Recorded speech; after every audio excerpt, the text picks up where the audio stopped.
Welcome Soma ব্লগে। তোমাদের কেমন আছো তোমরা?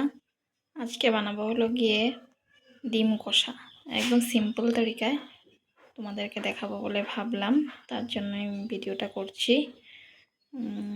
এদিকে আলু কুচি কুচি করে কেটে নিয়েছি, ডিম ফ্রাই করে নিয়েছি সিদ্ধ করে, ওদিকে টমেটো আর মরিচ পেঁয়াজ কেটে নিয়েছি কুচি কুচি করে।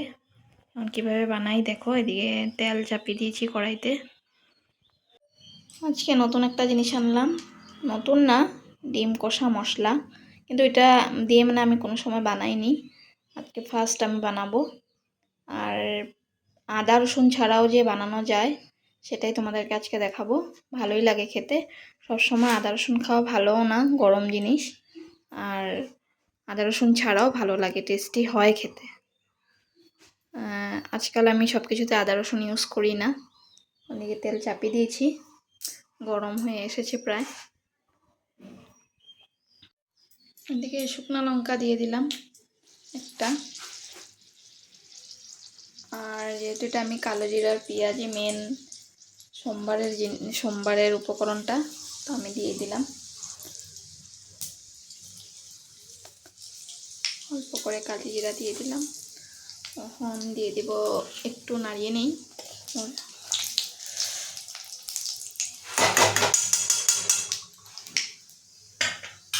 এখন দিয়ে দিব পেঁয়াজটা।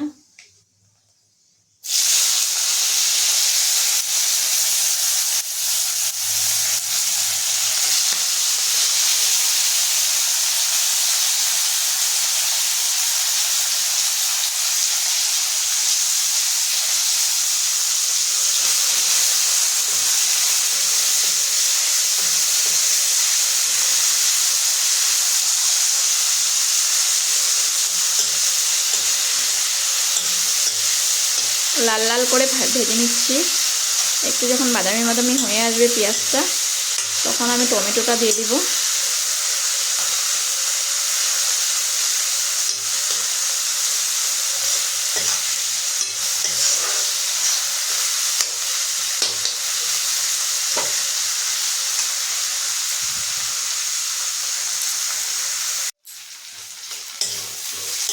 হালকা বাদামি হয়ে এসেছে,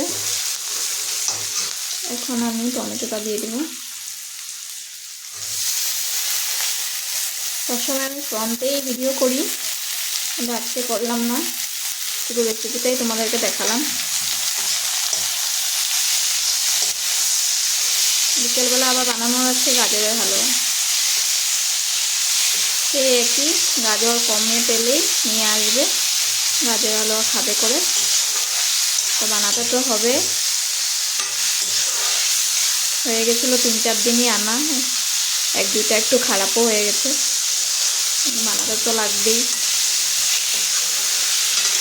টমেটোটা একটু সিদ্ধ হয়ে নে, তারপরে একে একে মশলা সব দিয়ে দেব। টমেটোটা প্রায় হয়ে এসেছে, এখন আমি একে একে মশলাগুলো দিয়ে দেব। একটু হলুদ দিব, বেশি হলুদ দেবো না, দিয়ে জিরে গুঁড়া দিব, একটু ধনিয়া গুঁড়া দিই, মরিচ তো দিয়েছি 3টা, মানে বেশি ঝালে দেবে, অল্প লঙ্কা গুঁড়া দিলাম।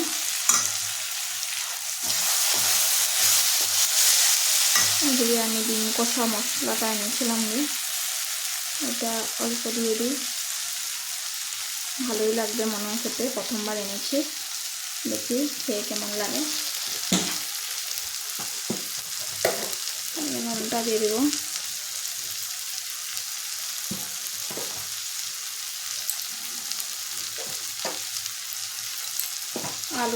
আলু দিব যেহেতু, তার জন্য একটু বেশি করে দিয়েছি, একটু জল দিয়ে দিলাম।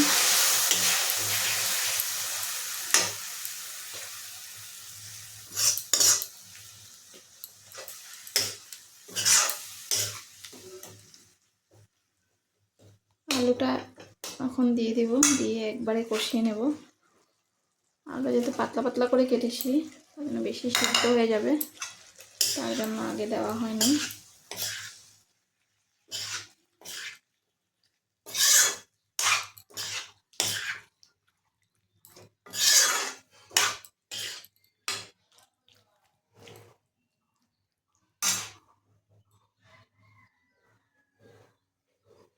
একটু আঁচটা বাড়িয়ে দিলাম।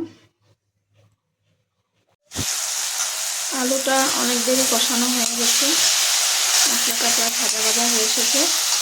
এখন ডিমটা দিয়ে দেব। 4টা ডিম দিয়েছি। ওনা 2টো ডিম খায়, ভালোবাসে খেতে। আর ডিমটা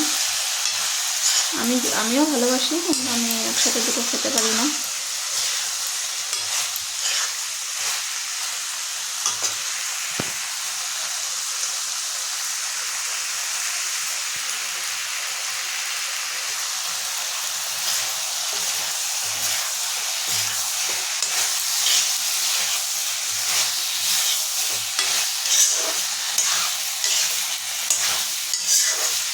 মাখা করেই বানাবো, বেশি ঝোল দিব না। স্ট্যান্ড না থাকার জন্য আমার হাতটা এদিক ওদিক হয়ে যায়। এখন একটু জল দিয়ে দেবো।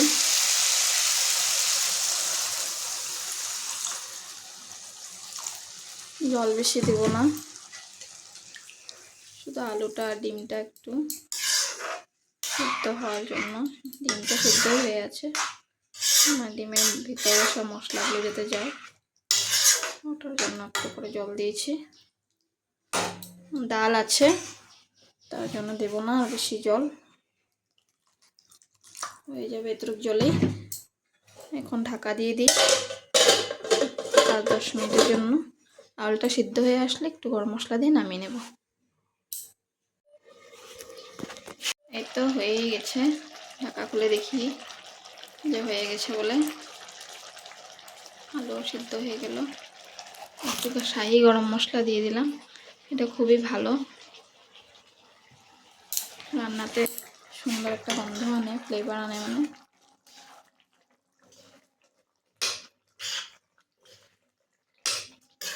তোমরাও এরকম করে বানিয়ে খেও, ভালোই লাগবে, খারাপ লাগে না।